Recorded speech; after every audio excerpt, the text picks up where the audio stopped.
The Lord be with you. and with your A spirit. reading from the Holy Gospel according to St. John.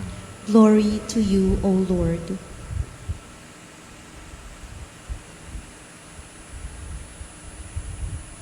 Jesus said to his disciples, "Peace I leave you, my peace I give you. Not as the world give, do I give it to you.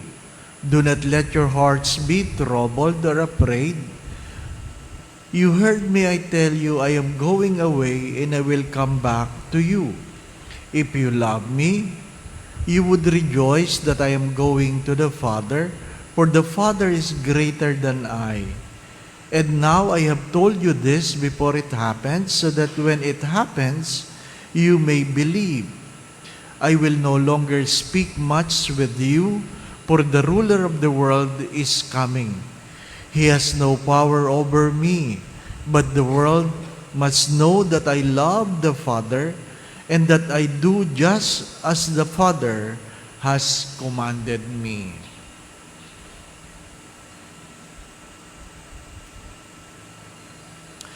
The Gospel of the Lord. Praise to you, Lord Jesus Christ.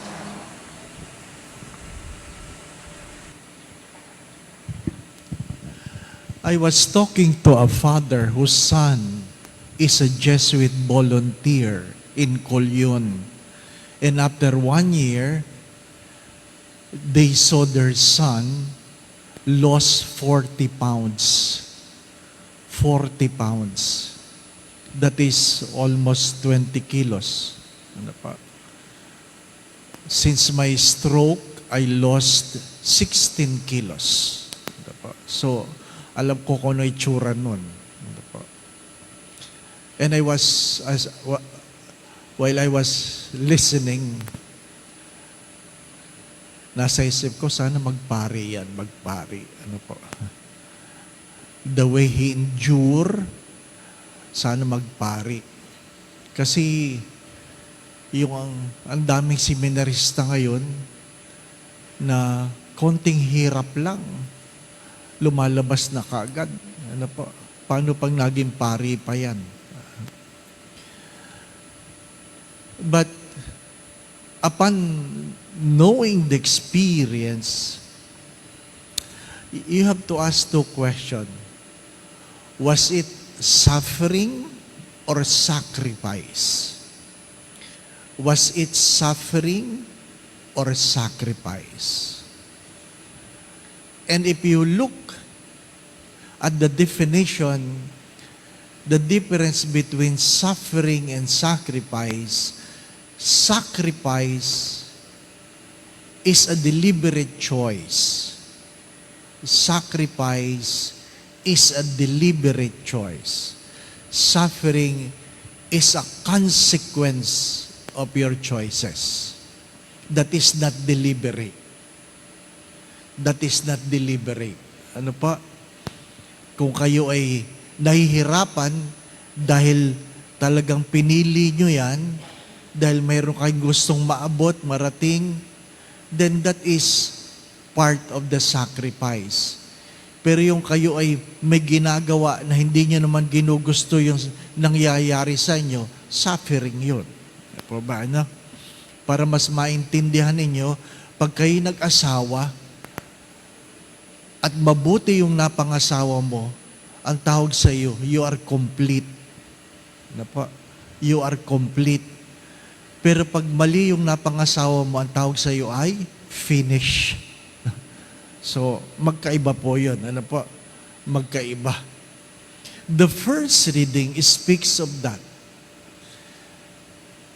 Saint Paul was being stoned. Not only one, but many times.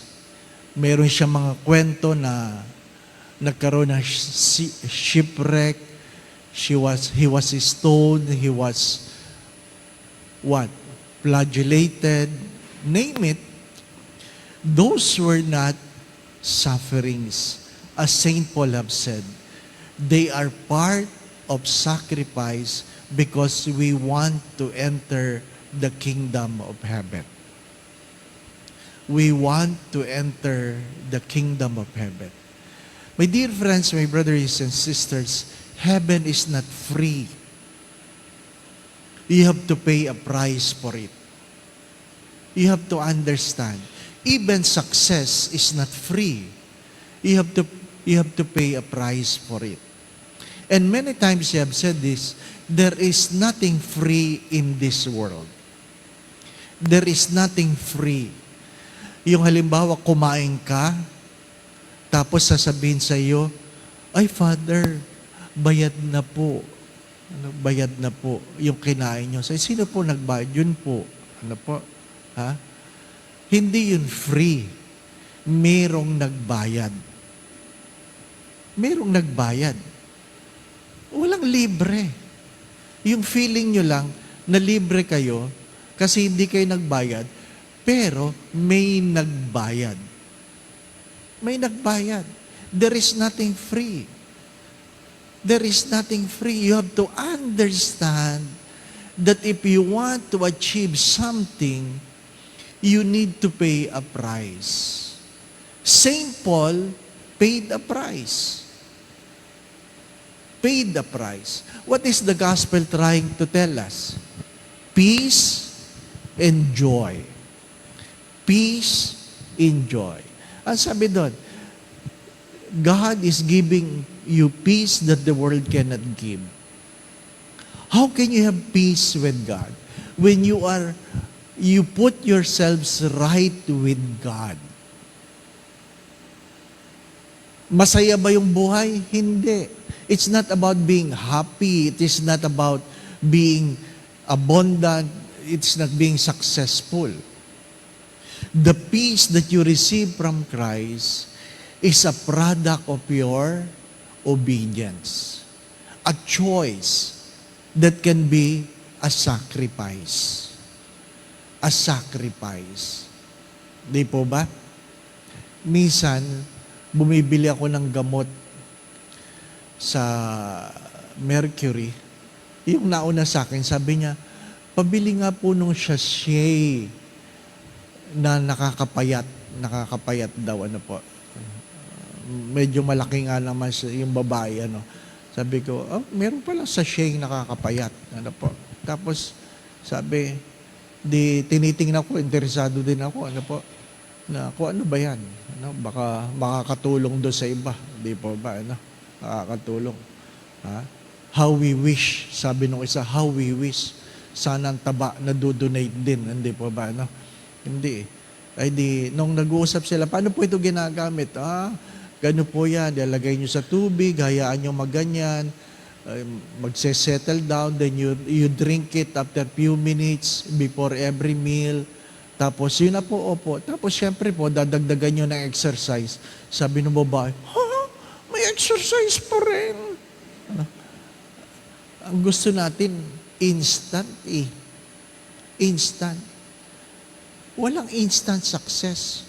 Walang instant holiness. Walang instant heaven. Keep that in mind. You have to make a choice. Sacrifice is a product of our deliberate choice if we want to go to heaven. Or other saints would call it mortification. Religious term for it is mortification. The dying to oneself. Amen. Amen.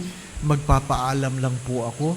Mawawala po ako ng May 1 to May 18. I have a pilgrimage to lead. Ano pa? May pilgrimage po ako. Bakit po ako nagpapaalam? Kasi pag nawala ako, mayroong nagpo-post. Pag hindi ako nagmisa, let us pray for the healing of Father Day. Pag nawala naman ako, hindi man palagi may sakit. Ano po? Salamat sa concern. Ano po? I will be back May 19. Last night, we had a dinner with some old friends. And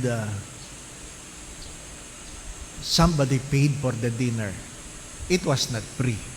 Somebody paid for it. And during the dessert, ang dessert mango sago, ano po, bawal. So tiningnan ko lang ganyan. Sabi doon doktor na kasama namin, Father, bawal sa'yo yan, matamis. Sabi ko, oo nga. Sabi nung isa, bakit? Ay diabetic siya eh. Sabi niya, bakit? Diabetic din naman ako ah. Diba? Pero kinain niya. Ano pa, kinain niya. Okay. Ayaw kong magsakripisyo. Sacrifice is a deliberate choice. Sacrifice is a deliberate choice. Sakripisyo ba yun? May ibang tawag doon, disiplina. Discipline is never about punishment. You don't punish yourself. Discipline is embracing certain habits so that we will be able to live a life of excellence and distinction. Discipline is never about punishment. It is about embracing certain habits so that we will be able to live a life of excellence and distinction. My dear friends, my brothers and sisters, heaven is not free. Heaven is not free. Salvation is not free. Either you make sacrifices or you discipline your life. The Lord be with you. And with your spirit. And may Almighty God bless you and your family, the Father, the Son, and the Holy Spirit. Amen. We go in peace to love and serve the Lord. Thanks be to God.